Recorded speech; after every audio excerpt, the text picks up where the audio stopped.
and Shedeur Sanders, who's not going to work out at the combine, right, is already not doing it. And, of course, getting the wrath of people. Oh, he's going to drop out of the first round. Oh, they might not draft him because he's not going to do all this stuff. But anyway, Rob G., talk about Shedeur and just like some of the comments that we're starting to hear now that this stuff has come out. Well, you did, give away the lead right there, sorry. Rob. It's okay. But anyways, I was trying to bury the lead. Instead, I exposed the lead. Gave it away. Anyways, but over the weekend. It's not official until you say it. Thank you. There you go. Rob G., he is back, looking more and more like a brother. Thank you. Over the weekend. Big story, of course. Everyone's got their panties in a bunch, to quote Rob Parker. Yes. Shedeur Sanders will not be throwing at the combine later this week. He will be doing interviews and to be determined if he's going to do the medical evaluations. Lest we forget, Caleb Williams didn't throw, Jaden Daniels didn't throw, Drake May didn't throw. Thank you, Rob. So, G. Yeah. Like they didn't do it. This really is not. This ain't new. Really becoming a thing. But when something like this happens, it forces us to consider what some of these anonymous scouts, anonymous execs have been saying about Shedeur over the last 6 months or so. Started back in September. CBS Sports spoke to a couple anonymous execs, anonymous scouts, said, hey, talented passer. I don't see a top 5 pick. One guy compared him to Mac Jones. Like if Mac Jones could be in the top 15, Shedeur could be the top 15. Friend of the show, depending how you feel, Rob, Daniel Kelly said he would not draft him at all 2 weeks ago. But now you have this report in The Athletic. Your guy, Daniel Kelly. Yeah. Where they spoke to anonymous execs across the NFL. Nobody put an actual quote out there, but there was a consensus. The consensus was that Shedeur Sanders would not be ahead of any of the 6 guys who were taken in the first round last year. Caleb, Jaden, Drake May, Bo Nix, Michael Penix. Well, they can say that now. It's easy because they saw them play. Right. Do you know what I mean? Yeah. Like, seriously, like they played on the NFL level. It's easy to say that now. But then the tipping point, as you alluded to, Rob, one of the execs told The Athletic, again, in the wake of him skipping the throwing session, Shedeur Sanders, that he could see Sanders falling out of the first round altogether. Your thoughts? Okay, so, Kelvin, I'm just going to. All right, it's real. You put the glasses on. Let's go. Let's go. So, Shedeur Sanders has officially reached unlikable status. It's just that simple. Because really, that when other quarterbacks have done it, Caleb Williams didn't drop out of being the first overall pick because he didn't throw, and some of the stuff that he did. And you've already made your resume. The scouts have watched you play in real college football games. How has this changed your mind because he's not throwing? Like to say that to me is ridiculous. You could say you don't like him and you don't want to draft him. That's your you could do that, right? That's your opinion. People make mistakes all the time in the draft. Yep. Bill Polian is in the Hall of Fame for the Pro Football Hall of Fame as a GM and said Lamar Jackson should be a wide receiver. Okay? He's one of the most respected guys in the game. He got it wrong. He missed it. Yep. Lamar, last pick in the first round. What did they get that wrong? Did they get that redo, wrong? They all want to redo. How about if you were the Jets and you had a pick and you could have taken him? I mean, I got to go. There's 12 teams that would, if they could redo it, would take him, obviously. So they get stuff wrong all the time. But the idea that would be your reason, I'm not saying if you just say you don't believe in him and you don't think he's good, I buy that. But he's in the unlikable status now because guess what? People don't like how brash he is. His dad was a superstar, Hall of Fame, played baseball and football, Pro Football Hall of Fame, right? Look at him as like he's, has a silver spoon in his mouth and things are always been, helped his way or whatever you want to say. So there's some jealousy there. He's rolling around in big cars on college campus. He's got all this money, all this other stuff, right, as a college player. Did Colorado win anything? No, they didn't win anything, but that's not his fault as far as what's available to college players, right? That's it. But I just think there's a jealousy factor, and I do think there's an unlikable because he's brash, he's outspoken, flashy, all that kind of stuff, and he was a celeb for a long time. Yeah. He's been out there because of his dad, his name, Sanders. Oh, my God, that's Deion's kid. You know what I mean? And I think there's a lot of that's playing into this, and it shouldn't factor in at all, Kelvin. It should just be about his ability. From scouts, not fans. Fans, I understand. Scouts?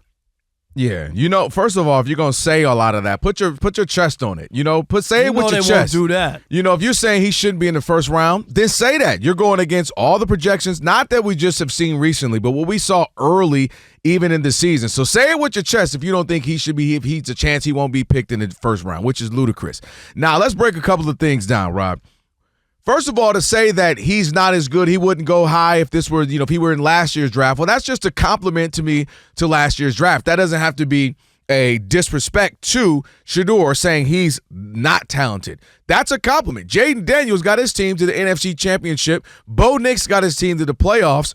And Michael Penix got Kirk Cousins up out of there. So that's a compliment to those younger guys from last season. And J.J. McCarthy, obviously, will have to wait and see he's injured. But that's a compliment to them. Doesn't mean that you have to down Shedeur. Shedeur, all he's done is literally win everywhere he goes. He wins in high school. He goes to Jackson State. He didn't have to. He and his dad wanted to do something there, put some respect and highlight HBCUs, historically black colleges and universities. They go to Jackson State, wins a bunch there. All right, well, let's see if he can do it with the big boys. He's getting ready to go to a bigger school in Colorado. They were won one game before he got there. They win, 6 the next season, I believe it was, and then 9 this past season. Got better, wins. So I don't understand what the issue is. And it reminds me of Deshaun Watson, where all he did was win all of his college career. Not good enough. National championship. I wasn't good enough. Something's off. I just wouldn't draft him so high. And all he did was become a very good football player previous to the personal things, an MVP candidate, in fact, one that got a guaranteed $200+ million because he was that good. And it's kind of reminded me of that, where you're starting to find reasons why you don't like him. Let me find something. That's what I'm saying. You know what I mean? He's reached that unlikable status. Yeah, where you don't have it. And a couple little other points I want to add to you as well. A lot of this to me is starting to sound more code for humble. He needs to humble himself. Let me just, I don't like it. You mentioned it, Rob. Swaggy. He talked about it. He said, I'm held to a different standard. I'm a Sanders kid, and I like nice things. I've been rolling around in Benzes, and you see the jewels and the chain, and I think people, Rob, want to humble him. He's got too much. He's been a silver spoon, and he happens to be good. That makes it even worse. Let's humble him. And I think that's what you're starting to see, because there's no way you can tell me going into the season he was one of the higher-end prospects. He didn't do nothing but perform well. Team won 9 games. He threw 37 touchdowns, 4,100 passing yards, 318 yards a game, 72% pass. What more do you want from him? He didn't do. How can he go backwards when he was projected to be high even before the season? Make it make sense, because it ain't making none. Well, it doesn't make sense that he's going to drop out of the first round. Because he's not doing what none of the top quarterbacks did a year ago. I mean, that makes no sense to me. They're trying to humble him. But if you're a scout, and if you were to scout and base we're going to draft him in the second round because he didn't throw for that makes no sense to None me. at all. It just doesn't. If he was the first quarterback, a top pick who never did it, okay. Right, set the precedent, right? And then you could say this is par for the course. You know what I mean? What's the point? I don't get it. I really don't. And I think people got to be careful. You don't have to like everybody, okay? Why do we feel compelled? I tell people all the time, it's okay. Mm-hmm. He's not your cup of tea. He's not a guy you would want to go out to dinner with. He's not a guy you might want to invite to your house. But can he play? Can he lead your team? Can he play?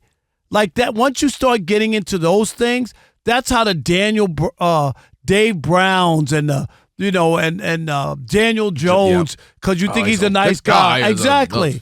Pillar of the earth. That's not what we're talking about, right? That's my guy. We're not putting together a boys' choir. Yeah. It's a football team. And by all accounts, Shedeur Sanders is a choir boy. I'm not saying you say it. I'm not saying he's a bad. He likes nice things. He literally, anyone who's been around him raves about him, knows the game, studies the game. I'm not saying he's a bad person. No, I know you're not. I'm saying the guy just because he likes a nice piece of jewelry Tom Brady always is with him. He spends the summers with him, vouches for him, swears by him. Like, and if you know anything about Deion Sanders, he doesn't tolerate foolishness from his own kids, let alone his team. So, like, it's not like he's a bad kid. We got to fight through criminal records.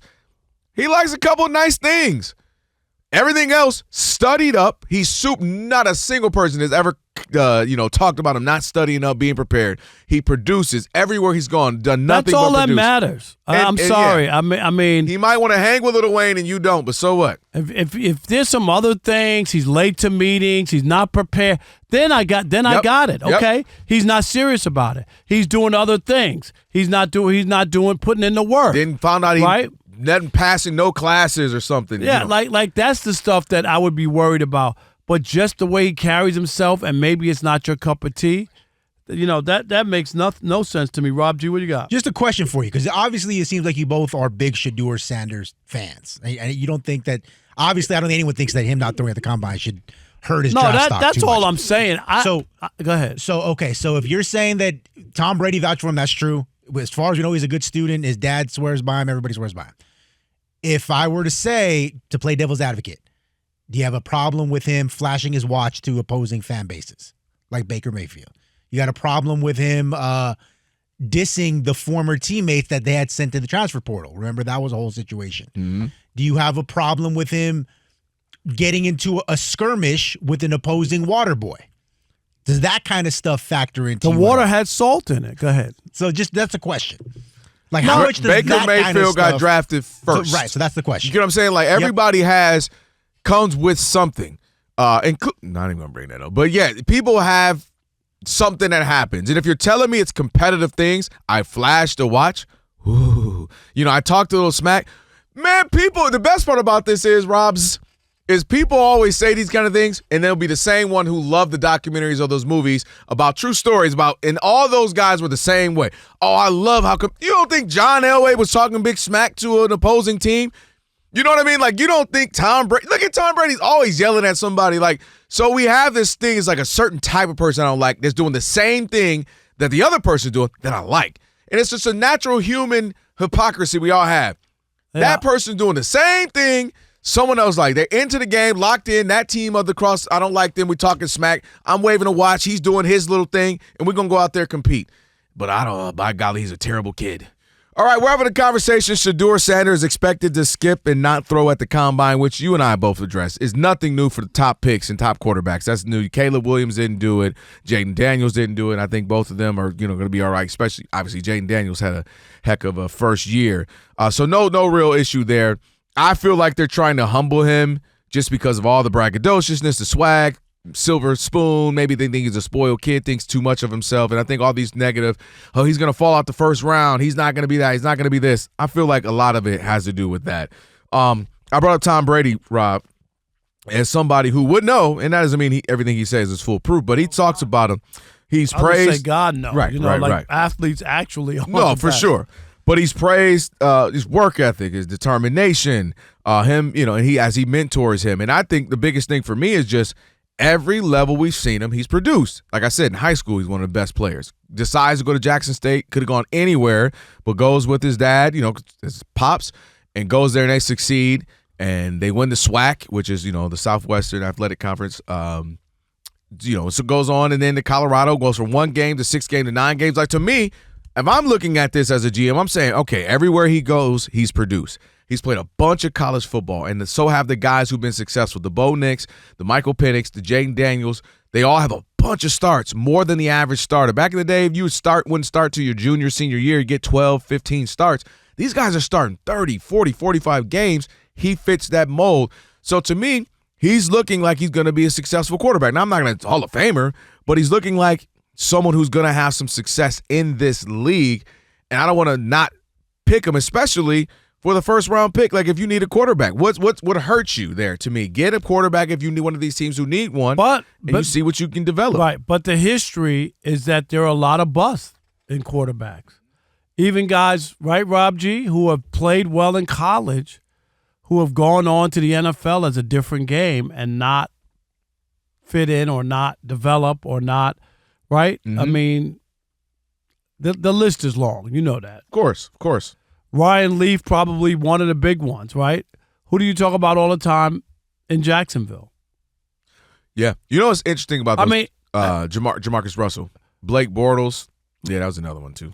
but there's just a ton of people, quarterbacks who haven't panned out. So it's hard to know who's going to be the next guy, because everybody's not every year. People think every quarterback draft is going to be the quarterback for the future. Yeah, history says even as great as last year's class was, at least 3 of those guys are not going to pan out. Exactly. Minimum. J.J. McCarthy. As good as It might be him. It might be Caleb Williams. Yes, it could be. It could. I don't think Jaden, because Jaden Daniels already went so high. Right. But history says at least half of the guys in the first round are going to flame out. Who am I thinking about with the Patriots? Who? Drake May? Mac Jones. Mac Jones. Oh, he made a Pro Bowl. What did he make? Fifth? Go 15? He made a Pro Bowl his rookie season. Come on, they got to relax. No, I know, but I'm just saying. And then all of a sudden, they couldn't wait to get him out of New England. So, right? Rob, to your point about the history says, though, when it comes to quarterbacks, it is an exact science. But when it comes to the busts, what most of them have in common is evaluators are stuck on their traits. And the potential. The big arm, Trey the big Lance. size, the speed, the power, all that stuff. The arm strength. I'm reading a draft evaluation from Daniel Jeremiah, former NFL scout, now with NFL Network, and he does it with the Chargers. Here's what he said to close his evaluation of Shedeur Sanders.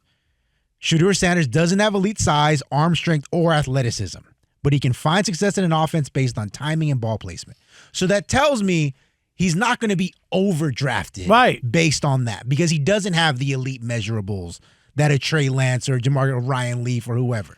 So I guess if there is a saving grace that he may not bust as likely as some other guys is, he's not going to be taken with the idea that he's going to be a franchise saver. Put him with a bunch of no names and he's going to be able to carry us.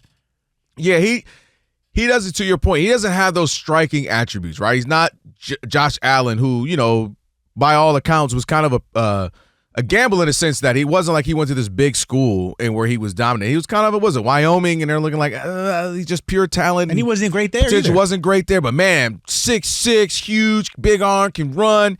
We got to take the chance on that. And obviously it's worked out. He's had a heck of a career thus far.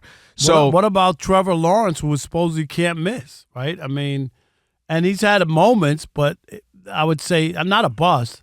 But but he hasn't been what you would hope for, especially what that contract says. It looked like he was a can't miss. He was one of those. Man, we heard about him before he even was starting at Clemson. I mean, you wait till he gets in. The recent, outside of Jay and Daniels, he's been the exception because he's so electrifying. C.J. Stroud doesn't got elite measurables. Bo Nix damn sure doesn't have elite measurables. Michael Penix throws a good deep ball. Yeah, but nobody said anything other than right. that. No, I agree. And so maybe Shedeur Sanders is the next in line. He's just a solid And that's what I meant when I said Deshaun Watson. Remember him in college? He just was really, really, really good. And his team won. And then guess what they did? They won. And guess what? They won. And all of a sudden it started working backwards for him. It's like that 4-year starter in college basketball. Really, really good. You're like, oh, but nah, because if he was that good, he wouldn't still be there. It's like, no, maybe some people can stick around. And so Deshaun Watson kept winning. And then they're like, no, I just don't buy it. And then all of a sudden we're like, oh, he's really freaking good at football. And obviously the off-field stuff was another story. But playing quarterback in the NFL, pre-crazy stuff, Deshaun Watson was really good. And it's kind of starting to remind me of that, where it's like, stop trying to trick yourself out of it. He's really good.